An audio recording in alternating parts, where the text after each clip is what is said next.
நேயர்கள் அனைவருக்கும் வணக்கம். வெண்முரசு குருதிச்சாரல் அத்தியாயம் 21. மலைச்சுனையின் ஓசை 4. உபப்ளாவியத்தின் அவையில் அரசியருக்குரிய பீடத்தில் முன்னரே தேவிகையும் குந்தியும் அமர்ந்திருந்தனர். அவை செடி வழி காட்ட தேவிகையின் அருகிலிருந்து சிறு பீடத்தில் விஜயை அமர்ந்தாள். தேவிகை சற்றே தலை தாழ்த்தி பிந்து விட்டாய் என்றாள். ஆம் என்ற விஜயை துயின்று விட்டேன் என்றாள். தேவிகை புன்னகைத்து புரிகிறது என்றாள். அவள் கையை மெல்ல தட்டி விஜயை புன்னகைத்தாள். தேவிகை அவள் விழிகளுக்குள் நோக்கி தேவை இருக்கிறதே இல்லையா என்றாள். விஜயை தலை குனிந்து சிரிக்க அதிலும் இன்று என்றாள்.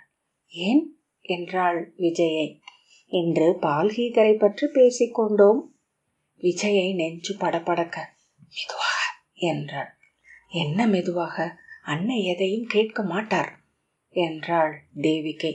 விஜயை சற்று நேரம் கழித்து அது ஏன் என்றாள். என்ன என்றாள் தேவிகை. ஏன் அவை இரண்டும் இணைகின்றன? தேவிகை புன்னகைத்த பின் நாம் விரும்பப்படுகிறோம் என்பதனாலா என்றாள். இல்லை, வெல்லப்படுகிறோம் என்பதனால் என்றாள் விஜயை. உன் நச்சினா செடியிடம் கேள், என்ன சொல்வாள் என என்றாள். விஜயை திரும்பி நோக்க அபையை அருகே வந்து தலை தாழ்த்தினாள். நாங்கள் இங்கு பேசிக்கொண்டிருந்ததை பற்றி நீ என்ன நினைக்கிறாய் என கேட்க விரும்பினோம் என்றாள் தேவிகை. தெரிகிறது என்ற அபையை. அடிமைகளின் உவகையது, உடையோனை ஏமாற்றுவதன் களி என்றாள். தேவிகை சினத்துடன் நோக்க புன்னகைத்து தலை வணங்கி அவையை அப்பால் சென்றாள். அவளிடம் கேட்டிருக்க கூடாது என்றாள் விஜயை. சட்டென்று நகைத்து சரியாகவே சொல்கிறாள் என்றாள் தேவிகை. அவையில் குடித்தலைவர் ஒவ்வொருவராக வந்து அமர தொடங்கி இருந்தனர். நகுலனும் சகதேவனும் அவையமைவை மேல் நோட்டம் செய்து கொண்டிருந்தனர். இறுக கட்டிய தோலாடையும் தோள்களில் பரவிய குழல் கற்றைகளுமாக பீமன் வந்து அவனுடைய பீடத்தில் அமர்ந்தான். விராட இளவரசி வரவில்லையா என்று விஜயை மெல்லிய குரலில் தேவிகையிடம் கேட்டாள். அவளுக்கு தலை சுழற்சியும் மயக்கமும் இருக்கிறது.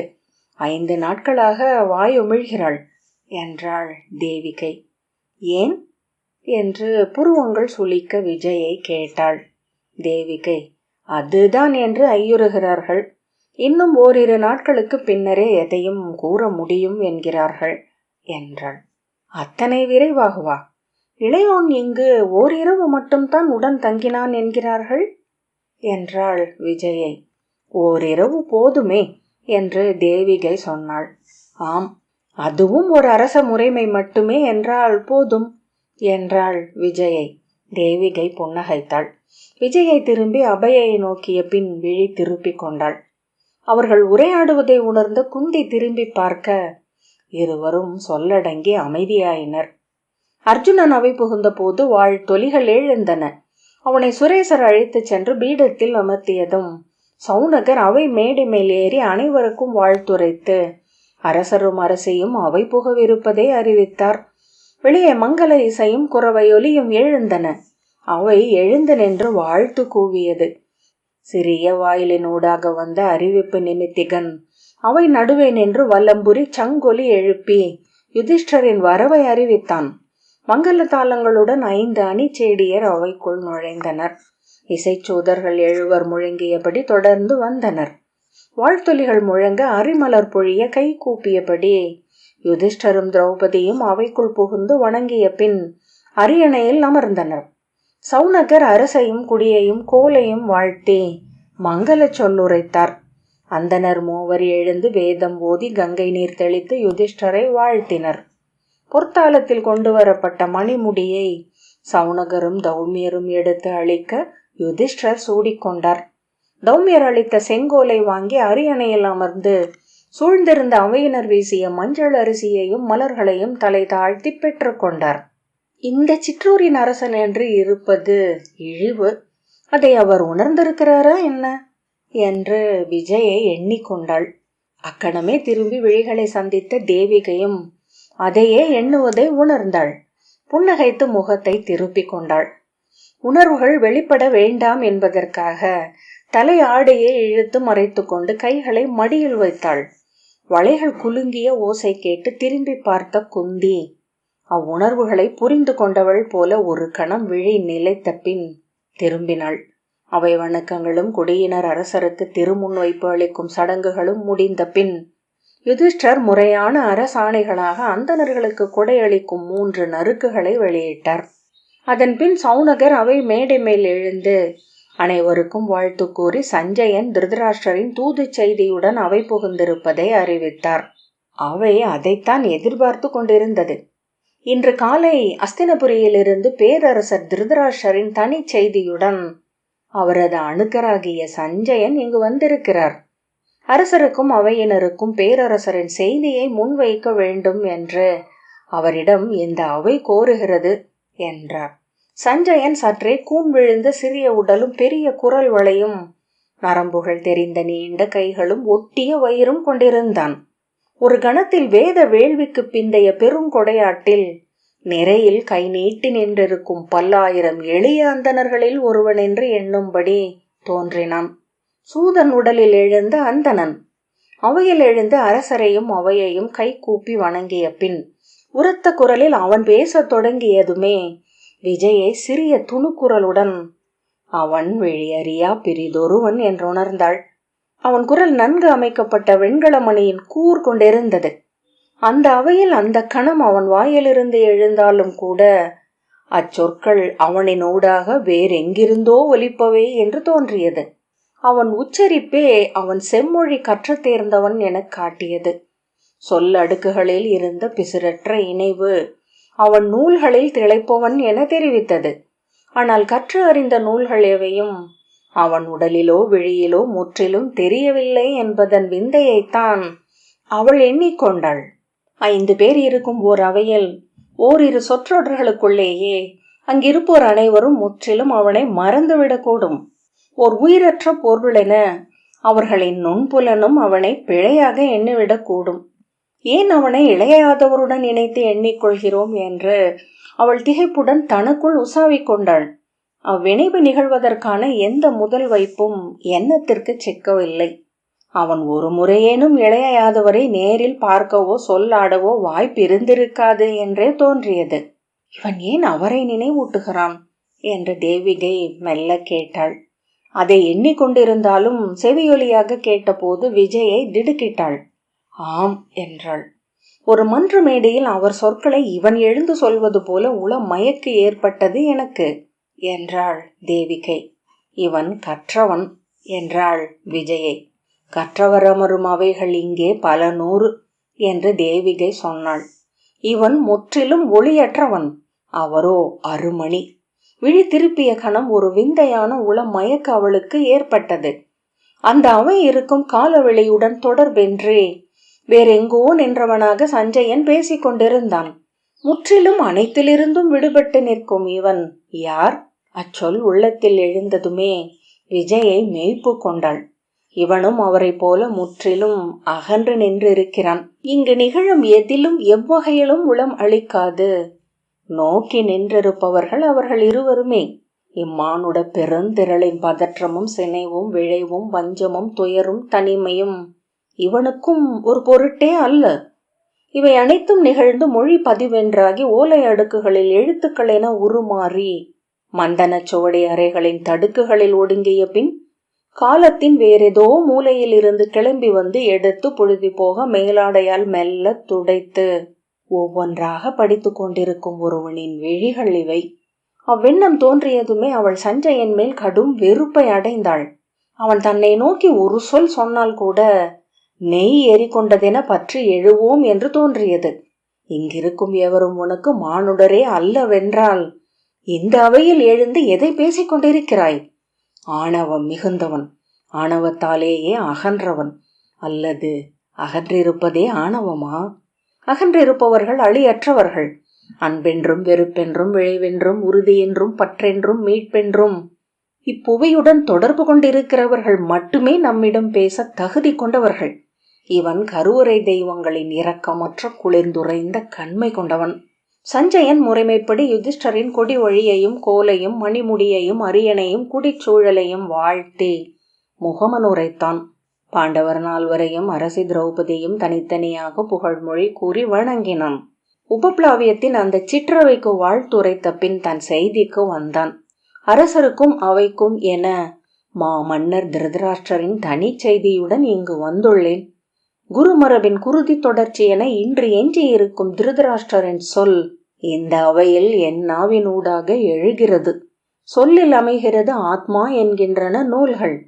சொல்லென இங்கு அவர் அவை நிற்கிறார். அவர் வாழ்க. அவையோரே, இங்கு வருவது வரை அச்செய்தியின் புறத்தை பேரவைக்கும் அகத்தை அரசரின் தனி சிற்றவைக்கும் அளிக்க வேண்டும் என்று பகுத்து கொண்டிருந்தேன். இக்கணம் இவ்வவையில் எழுந்தபோது ஒன்று உணர்ந்தேன். மாமன்னரின் அவ்வுணர்வுகள் அனைத்துமே பாண்டவ முதல்வருக்கோ இளையோருக்கோ மட்டும் உரியவை அல்ல. இப்பேரவை நோக்கி, இதன் பின்புலமாக அமைந்துள்ள பாரத வருஷத்தை நோக்கியே அவர் உள்ளம் வெளிப்பட்டிருக்கிறது என்றான் சஞ்சயன். அவையினரின் விழிகளை விஜயை நோக்கினாள். அவர்கள் எதை எதிர்பார்க்கிறார்கள்? அவர் இதற்கு முன் கூறா சொற்கள் ஏதும் இப்போது எழவில்லை. மேலென வெறும் வெளிநீர் மட்டுமே அவரிடம் இருந்து எழுந்திருக்கிறது என்றான் சஞ்சயன். இங்கு நான் அவருடையதென சொல்லும் அத்தனை சொற்களும் விழிநீர் துளிகளே. பாண்டவ முதல்வரே, இளையோரே, தந்தையென எழுந்து நின்று உங்கள் தலை தொட்டு வாழ்த்தி குருவின் கொடி வழி வந்த திருதராஷ்டிர மாமன்னர் இவ்வாறு உரைக்கிறார். மைந்தரே, என் நிலையிலும் போர் ஒழிக. போர் எனில் கொலை, கொலையில் நன்றென்றும் கொடிதென்றும் இல்லை. உடன் பிறந்தார் குருதி கொண்டு எவரும் இப்புவியில் இன்பத்தையும் புகழையும் அடைய முடியாது. பின்னர் மண்டியிட்டு உங்களை அள்ளி நெஞ்சோடு அணைத்து கௌரவரின் தந்தை இவ்வாறு கோருகிறார். இனியவர்களே, களத்தில் என் மைந்தர் குருதி சிந்தி வீழ்வதைக் காணும் தீயுழை நீங்கள் அழிக்கலாகாது. என் மைந்தருக்கு எத்தீங்கும் நிகழலாகாது. எளிய தந்தையென என் கண்ணீர் உங்கள் காலடியில் விழுகிறது. ஆணை என்றல்ல, மன்றாட்டென்று என் சொற்கள் அமைக. அழி கூறுக. யுதிஷ்டிரா, உன் இளையோர் ஏவும் அம்பனைத்தும் என் நெஞ்சுக்கே என்று உணர்க. ஒரு சொல்லே நான் கூறுவது. மைந்தர்களே, என் மைந்தர்களை கொல்லற்க. சஞ்சயன் கை கூப்பி தலை வணங்கினான். யுதிஷ்டரும் இளையோரும் அவையோரும் அச்சொற்களை முற்றிலும் எதிர்பார்க்கவில்லை என்று தெரிந்தது. சஞ்சயன் சொல்லி முடித்த பின்னரும் அவை ஓசையின்றி திகைத்து அமைந்திருந்தது. விஜயை பெரும் மூச்சு எழ அதை அடக்கியபடி தேவிகையை நோக்கினாள். அவள் விழிகள் பக்கவாட்டில் இரு பெரிய நீர் மணிகள் என மின்னிக் கொண்டிருந்தன. குந்தி அரக்கு சிலை என அமைந்திருந்தாள். ஒரு கூட்டத்தின் அமைதி என்பது எத்தனை எடை கொண்டது என்று அவள் உணர்ந்தாள். அரசரையும் இளையோரையும் குடித்தலைவர்களையும் விழியூட்டி நோக்கிய பின் சவுனகர், இந்த அவையில் அரசர் எம்முடிவை எடுக்க வேண்டும் என்று உரைக்க விரும்பும் குடித்தலைவர்கள் தாங்கள் எண்ணத்தை கூறலாம் என்றார். அதன் பின்னரும் குடியவை மெல்லிய மெய் நடுக்கு கலந்த அமைதியுடன் அமர்ந்திருந்தது. யுதிஷ்டர் மெல்ல அசைந்து, உரைக்கப்பட்ட சொற்களுக்கு என்ன பொருள் என்பதை என் உள்ளம் இன்னும் கூட முழுதும் உள் வாங்கவில்லை. ஒன்று மட்டும் உரைக்கிறேன்.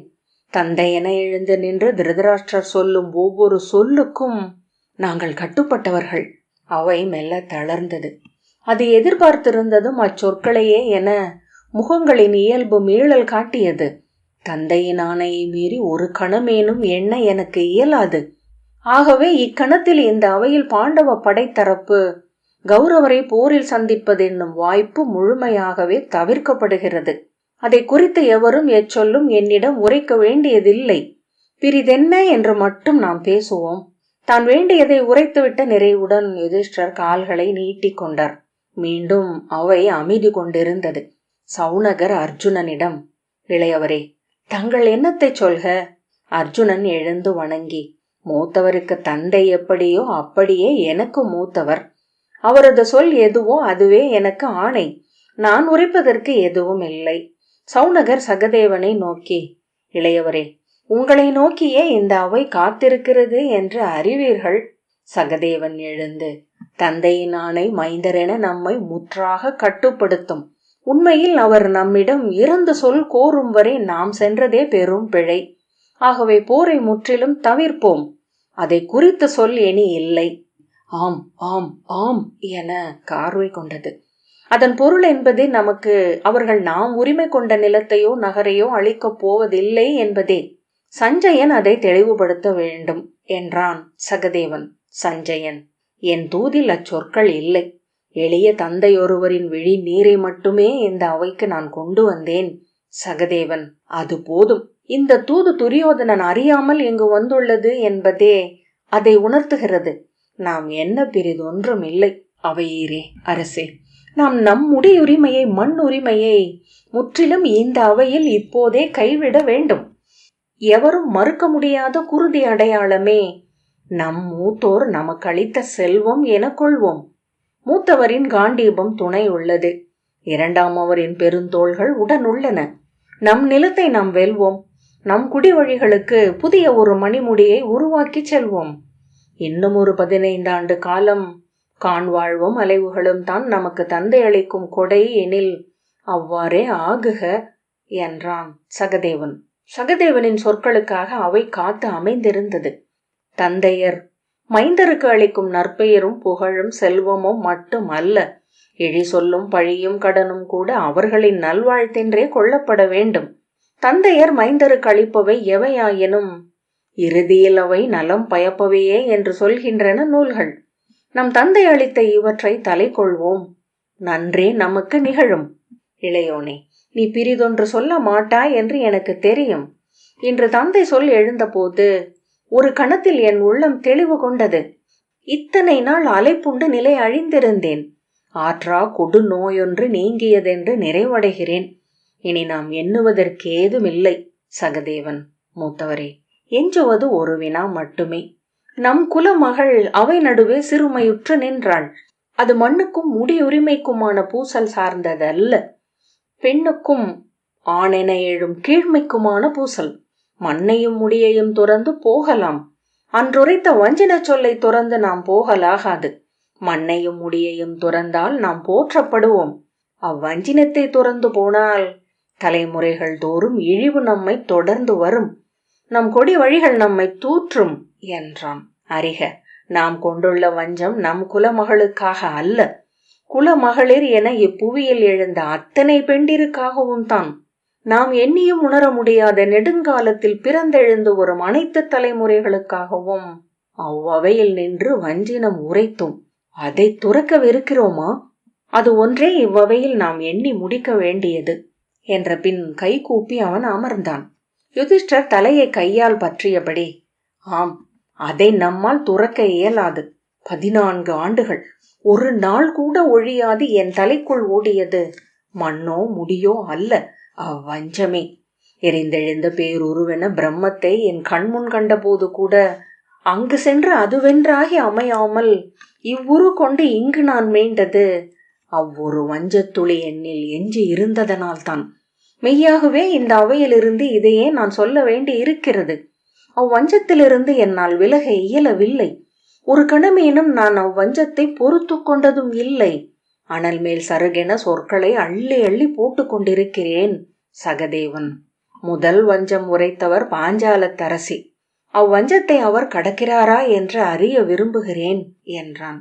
திரௌபதி எங்கோ விழியமைத்து கனவிலென அமைந்திருந்தவள் கலைந்தெழுந்து விழியளித்து மெல்லிய குரலில், நான் முன்னரே மும்முறை இதை சொல்லிவிட்டேன். இப்புவியில் எவர் மீதும் எனக்கு வஞ்சமில்லை. அவையில் ஒரு வியப்பொலி மெல்லிய இரைச்சலென எழுந்தது.